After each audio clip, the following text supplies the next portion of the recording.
But LA's Democrats were not the only ones starting bully fights and ending up having their asses handed to them.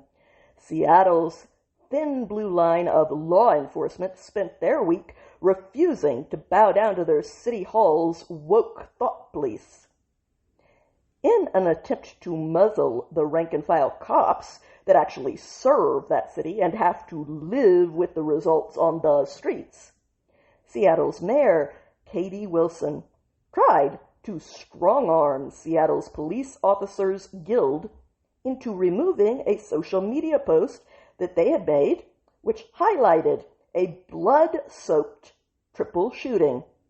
There was nothing that was inaccurate about that post, but it did make the mayor and the policies that are being pushed by the far left look bad in the face of the results that they create.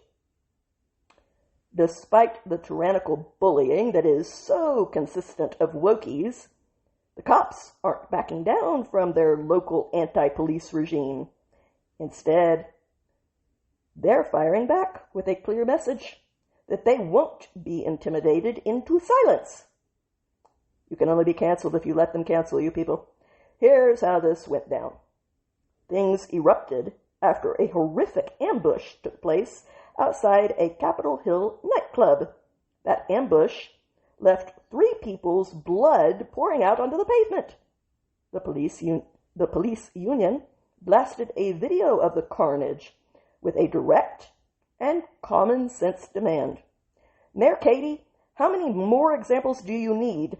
Don't take away the vital tools officers rely on.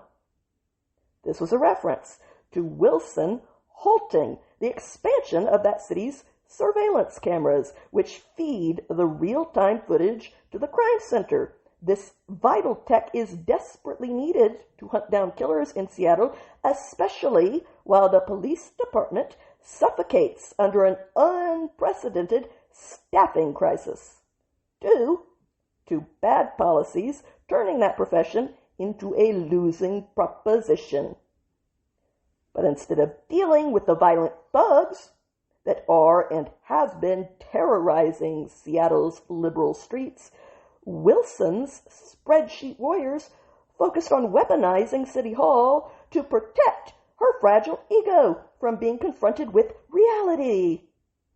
By the next morning, the mayor's office had issued a threatening email to the president of Seattle's Police Officers Guild, Kent Lewis, falsely claiming that the post broke police policy and the municipal code before demanding, please pull the post immediately. Mr. Lewis decided to expose them instead. It's kind of like Mel Gibson on Ransom, telling KOMO, that's an order. I looked at the content of the email. I thought, well, that sounds like a threat. To make the mayor's bullying temper tantrum even more embarrassing, City Hall got the facts completely wrong. The speech is violence bureaucrats claimed that the union leaked sensitive city camera footage, but in reality, that video was already publicly available, given that it came straight from KOMO's news broadcast.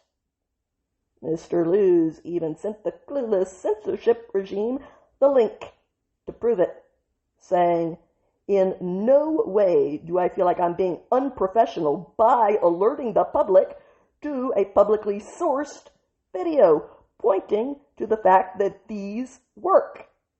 And those capture good data for us. But the good guys weren't done yet.